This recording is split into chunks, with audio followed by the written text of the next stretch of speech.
ঈদের মধ্যে স্পেশালভাবে সবাই আয়োজন করতে চায়, আমিও সেরকম ঈদের স্পেশাল তৈরি করে ফেললাম হালিম মিক্স। আসসালামু আলাইকুম, রাফিজাস কিচেনে স্বাগতম। এই তো চলে আসলাম আপনাদের সাথে সিম্পলভাবে কিভাবে হালিম মিক্স রেসিপি শেয়ার করা যায়। আমি প্যাকেটের হালিম মিক্সটা নিয়েছি, রাঁধুনি হালিম মিক্স। আপনারা চাইলে অন্যান্য ব্র্যান্ডের নিয়ে নিতে পারেন। তারপর দুইটা প্যাকেট থাকে, দুইটা প্যাকেট আমি নিয়ে নিলাম।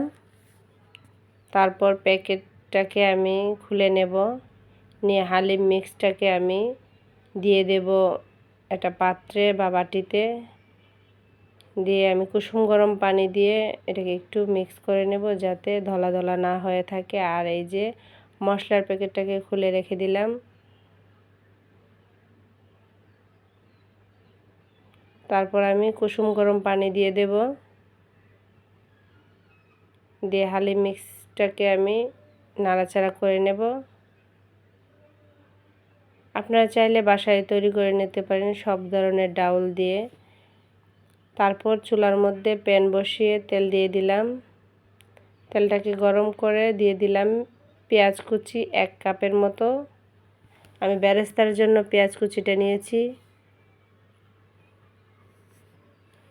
তারপর গোল্ডেন ব্রাউন হয়ে গেলে পেঁয়াজটাকে আমি উঠিয়ে নেব। যেহেতু বেরেস্তার জন্য করছি সেই জন্য গোল্ডেন ব্রাউন করে নিলে অনেকটা ভালো কালার চলে আসে। তারপর তেল থেকে আমি ছেঁকে তুলে নিলাম, আর কিছুটা বেরেস্তা রেখে দিয়েছি। তারপর দিয়ে দেব 1 চামচ আদা বাটা, 1 চামচ রসুন বাটা। হালিম মিক্সের যে মশলাটা প্যাকেটটা আছে সেই প্যাকেটটা দিয়ে দিলাম। তারপর দিয়ে দিলাম সামান্য পানি, যেহেতু বেরেস্তাটা একদম গোল্ডেন ব্রাউন পুড়ে যাওয়ার সম্ভাবনা থাকে সেজন্য 1 কাপ পানি দিয়ে দিলাম। দিয়ে দিলাম সামান্য পরিমাণে মরিচ গুঁড়া, হলুদ গুঁড়া, ধনিয়া গুঁড়া, জিরা গুঁড়া, স্বাদ মতো লবণ। আপনারা চাইলে মশলাগুলো স্কিপ করতে পারেন, কারণ অনেক মশলাই দেওয়া থাকে হালিম মিক্সের প্যাকেটের মধ্যে। তারপর দিয়ে দিলাম 2টা তেজপাতা, দিয়ে ভালো করে মশলাটাকে কষিয়ে নিলাম। একটু সময় নিয়ে মশলাটাকে কষিয়ে নিতে হবে। তারপর দিয়ে দিলাম 3টা এলাচ, 3টা দারচিনি, দিয়ে দিলাম হাড়ওয়ালা গরুর মাংস। আপনারা চাইলে চিকেন দিয়েও করে নিতে পারেন, তবে আমি আপনাদের সাথে শেয়ার করব গরুর মাংস দিয়ে হালিম মিক্স। তারপর সময় নিয়ে কষিয়ে নিতে হবে। তা নাড়াচাড়া করে একদম মিডিয়াম আছে আমি ঢাকনা দিয়ে দিলাম। 5 মিনিট পর আবার ঢাকনা উঠিয়ে আমি নাড়াচাড়া করে নিচ্ছি।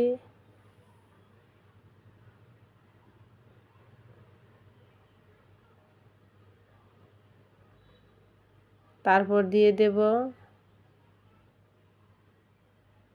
1 কাপ পানি, গরম পানি দিতে হবে। দিয়ে নাড়াচাড়া করে নিচ্ছি। মশলাটাকে সাইড থেকে নাড়াচাড়া করে ঢাকনা দিয়ে ঢেকে দেব, সিদ্ধ হওয়া পর্যন্ত অপেক্ষা করব। তারপর অনেকক্ষণ সময় নিয়ে কষিয়ে নিলাম, একদম মিডিয়াম আঁচে কষিয়ে নিলে অনেকটা ভালো। হালিম মিক্সের যে ডাল আছে সেই ডালটাকে আমি যে ভিজিয়ে রেখেছিলাম এটা দিয়ে দিলাম মাংস সিদ্ধ হওয়ার পর। দিয়ে নাড়াচাড়া করে নিচ্ছি, কিন্তু একদম এখন ঢাকা যাবে না, একদম নাড়াচাড়ার মধ্যে রাখতে হবে, না হলে নিচের তলানিতে লেগে যাবে।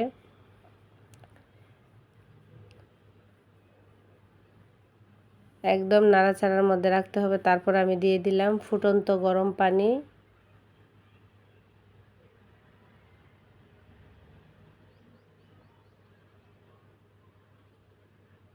দিয়ে আমি নাড়াচাড়া করে নিচ্ছি। আপনারা আপনাদের পরিমাণ মতো দিতে পারেন। আমি ফুল হালিম মিক্সের প্যাকেটটা দিয়েছি, সেই জন্য আমার পানির পরিমাণটাও একটু বেশি দিতে হবে।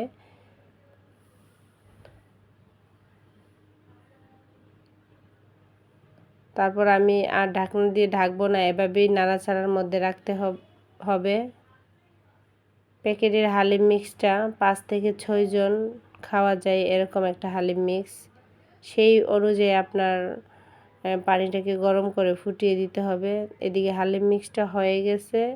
দিয়ে দিলাম একটা বাগারের জন্য 4টা শুকনো মরিচ, দিয়ে দিলাম একটা আস্ত রসুনের কোয়া, একদম গোল্ডেন ব্রাউন করে ভেজে নেব। তারপর দিয়ে দিলাম হালিম মিক্সের যে তৈরি হয়ে গেছে, তারপর দিয়ে দিলাম বাগার। অনেকটা ভালো ফ্লেভার আসে, ফ্লেভারের জন্য অবশ্যই এই বাগারটা দিতে হবে। তারপর দিয়ে দিলাম পেঁয়াজ বেরেস্তা, দিয়ে তারপর একটা বাটির মধ্যে আমি সার্ভ করে নেব। এই তো দিয়ে দিলাম বেরেস্তা, পেঁয়াজ বেরেস্তা, তারপর দিয়ে দিলাম শসা, দিয়ে দিলাম ধনেপাতা, আপনারা আপনাদের পছন্দ মতো ডেকোরেশন করে পারেন। তারপর দিয়ে দিলাম কাঁচামরিচ, আবার দিয়ে দিলাম পেঁয়াজ বেরেস্তা, তারপর দিয়ে দিলাম আদা কুচি, তারপর দিয়ে দেবো 2টা লেবুর ফালি। এই তো হয়ে গেল মজাদার হালিম মিক্স। অবশ্যই এই হালিম মিক্সটা ঈদের স্পেশাল হিসাবে রাখবেন। সবাই ভালো থাকবেন। আল্লাহ হাফেজ।